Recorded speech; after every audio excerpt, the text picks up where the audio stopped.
On est vraiment en connexion directe, en descendance directe de l'approche qu'on appelle gréco-latine, même si, quand on regarde qui a inventé quoi, c'est très difficile. Plus vous regardez chaque civilisation, chacun s'attribue, en fait, il y a des interférences multiples. Par exemple, sur les systèmes de navigation, chacun a apporté sa contribution, chacun tire un peu la couverture à lui. Alors, si j'arrive sur la Grèce antique, pour nous, Européens, c'est quand même une fondation fondamentale. On l'a vu au niveau philosophique, mais pas seulement au niveau philosophique. Alors, vous voyez ce qu'était la Grèce, vous voyez, il reste des belles choses. Ce qu'était aussi l'agora grecque et les temples grecs à la plus belle époque. Il y a toutes les structures des bâtiments, donc on est très proche de ce qu'était Athènes. Et par exemple, cette image, pour faire un lien avec l'actualité, elle avait été présentée quand s'est posé la question de l'adhésion de la Grèce à l'Europe. En fait, les rapports n'étaient pas très bons. La Grèce n'était pas très prête. Et quand Giscard d'Estaing, qui a fait du forcing, a présenté l'intérêt qu'il y avait pour l'Europe d'intégrer la Grèce, il a montré cette photo, cette image, et en rappelant qu'on avait appris énormément de choses de la Grèce. Et vous allez voir, ils ont inventé énormément de choses. Est-ce que l'Europe peut se couper de ses racines? C'est un petit pays aujourd'hui, mais on lui doit tellement. Et donc, il a emporté l'adhésion, alors que d'autres pays n'étaient pas très d'accord, pour des raisons culturelles, pour des raisons d'origine aussi philosophique et autres. Et donc on a dit, le pays n'est pas tout à fait prêt au niveau économique, mais est-ce qu'on peut se couper de la Grèce? La plupart des programmes pan-européens ont des noms grecs, vous avez vu, hein, très souvent, tous les programmes de l'Agence spatiale européenne ont des noms grecs en référence à cela. Donc c'est l'importance qu'avait cette référence. Alors la Grèce, ils ont apporté quoi? Philosophie, je ne reviendrai pas dessus. Approche, vision du monde, démocratie, éducation, poussé beaucoup plus loin, république, vision républicaine, ils sont passés par différents régimes, mais première fois qu'on a une vraie république, les mathématiques, des avancées fondamentales, structuration des sciences, l'esthétique, l'art, la littérature, le théâtre, hein, les sculptures exceptionnelles, la médecine, progrès dans la médecine, Hippocrate et autres. Vision aussi de l'homme dans son corps, idéalisation du corps, l'invention vers la douche, hein, etc. Un esprit sain dans un corps sain, des jeux, de traitement truc, l'esprit, la formation, la relation aux autres. Au niveau architecture, je vais illustrer tout ça, une architecture qui reste encore copiée partout. Vous allez à Washington, tous les bâtiments publics sont dans une architecture copiée sur la Grèce. Vous allez chez nous, la Chambre des députés, etc. Enfin, je passe. Donc, architecture, temple, théâtre, tous les théâtres sont structurés comme étaient structurés les théâtres grecs qui ont apporté la vision. Les agoras, l'urbanisme tel qu'on le vit aujourd'hui, hein, les mythes en plus, tout un tas de mythes qui structurent encore notre société, l'organisation de la société. Hein, aussi, les rencontres, l'organisation des grands événements, les échanges, l'émulation, les Jeux Olympiques qu'on relancera, hein, qui était une vision, disons, on peut atténuer en fait les conflits en organisant des rencontres qui vont, chacun pourra y aller avec son drapeau pour envoyer ses meilleurs sans que ça tourne mal. En fait, base scientifique et technique fondamentale. C'est des gens qui sont beaucoup plus scientifiques et théoriciens que les Romains. Les Romains sont très pragmatiques, très utilisation. Ils ont beaucoup repris d'innovations et d'inventions grecques et ils vont les multiplier, y compris systèmes complexes, vous allez voir. L'acoustique, la réalisation technique multiple des grues, ils inventent des grues gigantesques, catapultes, vis sans fin, moule à vent.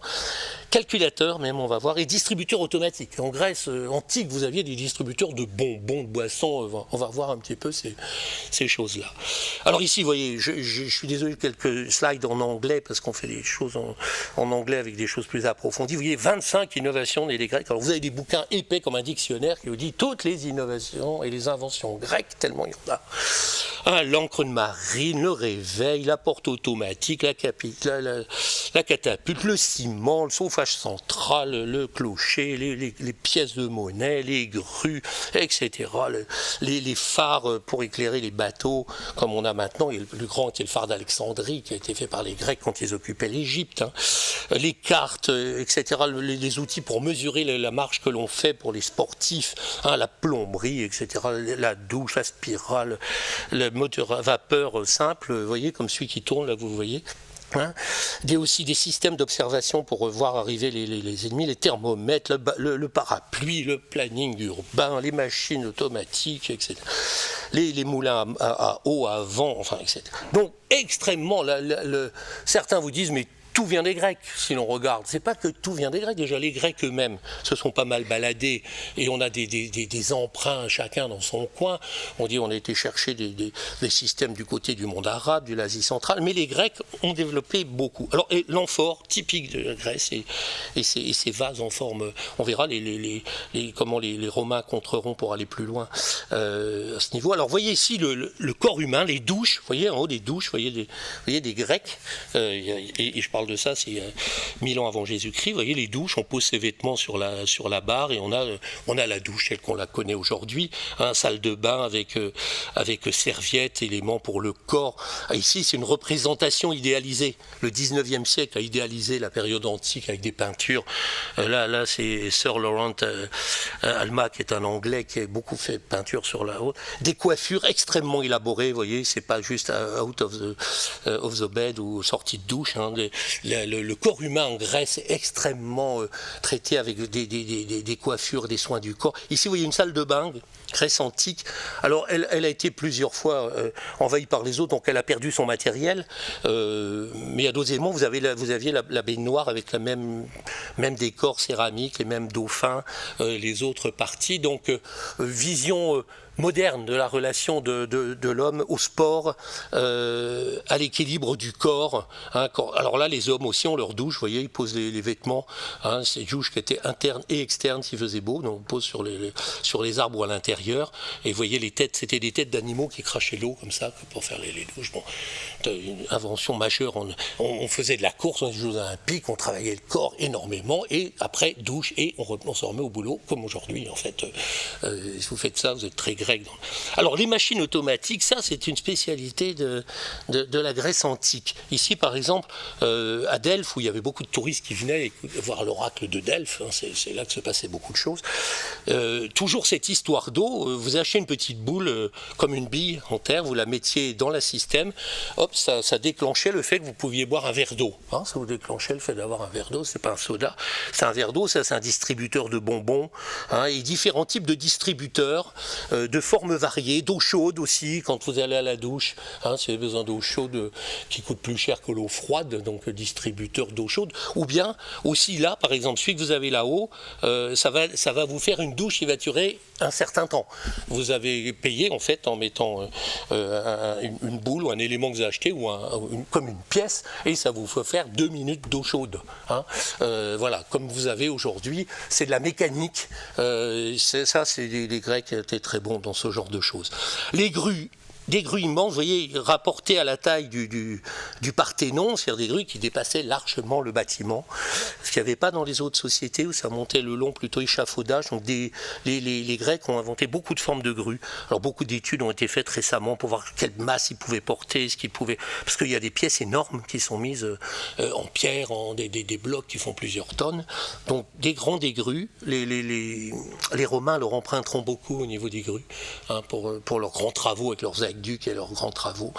L'escalier en colimaçon, qui est une création grecque, ça c'est le premier plan qui vous donne un escalier en colimaçon. Avant ils étaient droits, mais c'est leur approche de la spirale avec tous leurs travaux mathématiques. Les Grecs étaient très mathématiciens, ils ont beaucoup inventé. On dit qu'ils ont inventé et que des Romains ont innové à partir d'inventions grecques. Il y a des choses qu'on trouve en Grèce en peu d'exemplaires parce que ça ne s'est pas diffusé. Et comme chaque ville avait un petit peu sa particularité, Athènes, Sparte et autres, c'était un peu des spécialités. Les pièces qui vont devenir des objets extrêmement élaborés du temps des Grecs, aussi des progrès assez surprenants dans différents domaines. Ça par exemple c'est une roue d'imprimerie, vous voyez, on est pourtant bien avant l'imprimerie, et pourtant une roue qui servait en circulaire, un peu comme on a eu la marguerite, vous savez, sur une imprimante, qui sert à marquer avec une impression, en donnant une pression pour imprimer un texte, une partie de texte, en se servant d'un système rotatif. Et puis il y a une machine sur laquelle les universités grecques ont beaucoup travaillé, les Américains aussi. On a retrouvé les pièces d'une machine extrêmement compliquée. Vous voyez ici les éléments, les pièces qui ont été refaites avec les différents rouage en fait, qui visiblement était une machine à calculer. Donc elle a été reproduite récemment, quand j'ai récemment, c'est depuis les 10 dernières années, pour voir un peu ce qu'était cette machine à calculer, alors qu'on est nettement avant ce que fera, on verra à la Renaissance, les travaux de Léonard de Vinci. Souvent on les met à l'origine de ce qui sera fait, réalisé ensuite par Pascal, puis Leibniz, etc. en machine à calculer. Là, il est clair, tous les universitaires américains, anglais et autres sont d'accord, ou allemands, c'était bien une machine à calculer.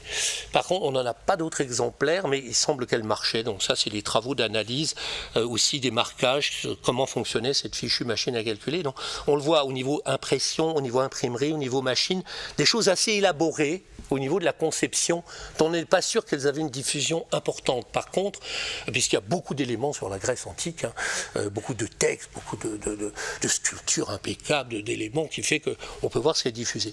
Au niveau, là, c'est un gobelet en or et autres, avec des objets de décoration, notamment vases exceptionnels, c'est les vases qui nous viennent de la Grèce antique, extrêmement élaborés au niveau des couleurs, au niveau des matériaux, donc qualité de vie au niveau de l'environnement assez exceptionnelle.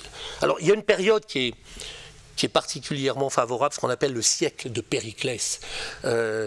Alors, il a gouverné que 27 ans, donc il n'est pas là tout le siècle, mais enfin, on bâtisse ce siècle-là, siècle de Périclès, quand on parlera du siècle de Louis XIV, mais Louis XIV a régné beaucoup plus longtemps, il a 2/3 du siècle. Alors, Périclès, c'est un sage, vous voyez ici la tête de Périclès, c'est une période, de grande période de prospérité de la Grèce antique. Il y a des sculptures exceptionnelles, un niveau d'art exceptionnel, d'architecture, d'organisation de la cité, qui fait de la Grèce un modèle, en fait. C'est 5 siècles avant Jésus-Christ, on est quand même très nettement en avance sur l'Empire romain, avec une qualité, ici vous voyez aussi l'élaboration des coiffures, c'est pas seulement c'est des belles sculptures, c'est des sculptures d'origine, très élaborées, des vêtements extrêmement esthétiques, simples, enfin un art grec qui passe pour être une référence. Et d'ailleurs, quand Alexandre le Grand envahira toute la Mésopotamie et tous les bassins méditerranéens et autres, en fait, les pays conquis adhéreront à l'art grec et à la vision grecque de l'organisation du monde. Alors ici, vous voyez l'objet qui est là. Alors on peut se dire, est-ce que les Grecs ont inventé l'ordinateur portable ? Un autre document ici, vous voyez, c'est un 470 avant Jésus-Christ. Vous dites, mais c'est quoi cet objet-là ? Vous avez vu, il ressemble à quelque chose qu'on connaît. Alors, ce n'est pas un ordinateur portable, hélas, ça aurait pu être le cas. C'est difficile à savoir exactement. Ici, par exemple, il y a plusieurs interprétations de cette sculpture qui date aussi de 5 siècles avant Jésus-Christ. Certains le voient, un esclave qui présenterait le résultat de son travail. Est-ce que c'est un enfant qui montre qu'il a bien fait ses devoirs ? Ce qui n'est pas impossible non plus. Sa mère, vous voyez le côté élaboré et de la tenue de la mère et du tournage des bois sur le siège sur lequel elle est élevée. Il semblerait que ce soit 2 plaquettes qui sont interconnectées. Peut-être, est-ce que l'on recopie celle qui est là ? Parce que lui peut dire, tiens, j'ai bien fait, je recopie. Difficile à savoir, parce que vous voyez ici cette attitude que vous pourriez voir autour de vous. J'en montre une là pour voir, ça ressemble beaucoup à ça. Or, il n'y avait pas d'électronique, ça ne peut pas être... on ne va pas interpréter que c'était l'invention du portable, mais il y a bien une articulation quelque part entre ces 2 tablettes, parce que sinon elles tomberaient. Voilà.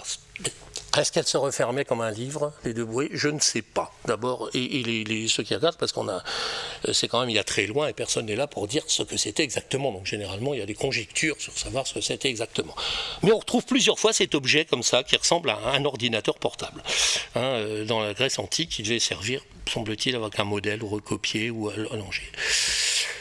Alors, art, musique, une société extrêmement élaborée qui a marqué tout le bassin méditerranéen jusqu'aux rives de l'Indus par l'extension qu'a eu Alexandre le Grand. Donc je vous montre des chefs-d'œuvre de l'époque qui montrent un peu un état d'esprit, l'organisation de la vie dans la société.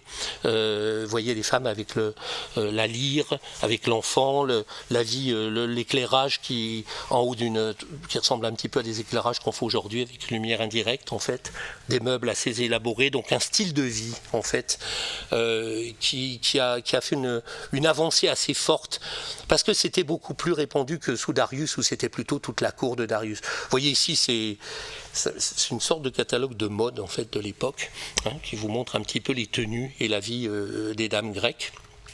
dans leur environnement, donc société élaborée, des tissus extrêmement souples, extrêmement fins, donc au niveau des métiers à tisser, au niveau des produits de la vie quotidienne, excellent design.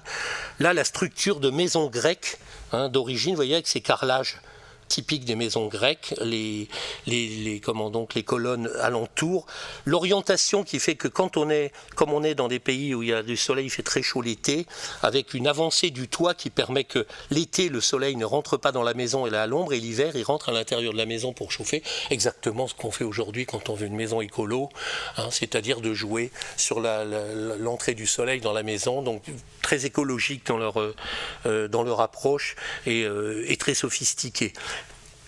Évolution dans l'architecture considérable. Vous avez vu ça tous à l'école quand j'y étais sur l'évolution au niveau des temples et de l'approche grecque de l'architecture.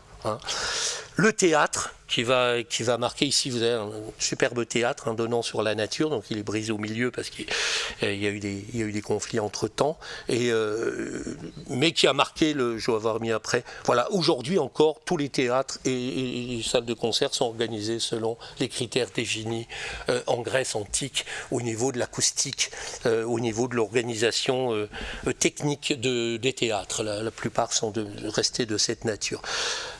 Au niveau de la navigation, les Grecs ont énormément navigué. Ils ont eu leur flotte détruite à un moment donné par les Perses et réciproquement.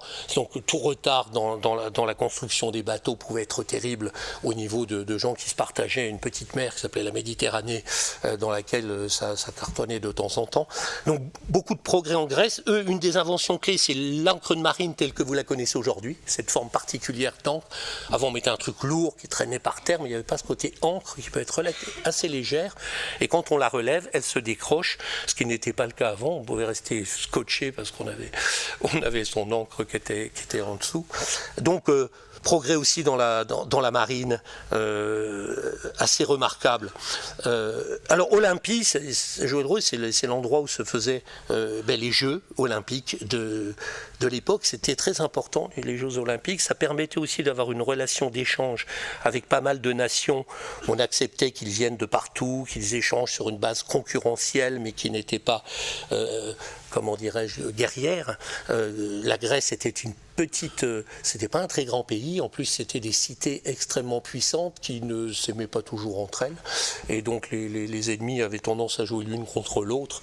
Vous avez entendu parler de l'opposition entre Sparte et Athènes, mais c'était pas la seule, et donc c'est un pays qui a développé beaucoup la diplomatie pour pouvoir être en harmonie avec son environnement, et les Jeux se retrouvaient tous les 4 ans, tout le monde venant, recevant des médailles, etc. C'est un format qui a été relancé par le baron de Coubertin avec les premiers Jeux en 1900, pour retrouver cet esprit d'harmonie. Vous voyez aujourd'hui le cirque que fait chaque pays qui organise les Jeux olympiques, en revenant sur les critères et les mythes qui étaient ceux de la Grèce antique, avec la flamme qui parcourt les différents pays, tous les athlètes qui se retrouvent dans le centre Olympie. Vous voyez encore aujourd'hui, les Jeux olympiques, c'était à Londres, là, la Russie met un paquet gigantesque pour des Jeux d'hiver, qui montre en fait l'apport que peut donner, qui reste de la Grèce, qui marque effectivement l'Europe historiquement au niveau des apports scientifiques, philosophiques, techniques, culturels, esthétiques. La Grèce fait partie de l'Europe incontestablement dans cette dynamique-là. C'est pour ça qu'à un moment donné, indépendamment des critères économiques qui, de façon évidente, n'était pas remplie, il y a ouverture vers le monde grec, qui reste une référence, vous avez vu, pour la philosophie également, même si aujourd'hui c'est plus tout à fait ça, de cet apport qui a été considérable au niveau de l'évolution de la société, vers plus de démocratie, vers plus d'harmonie, vers l'essence de l'esthétique, de l'éducation, de la culture, etc.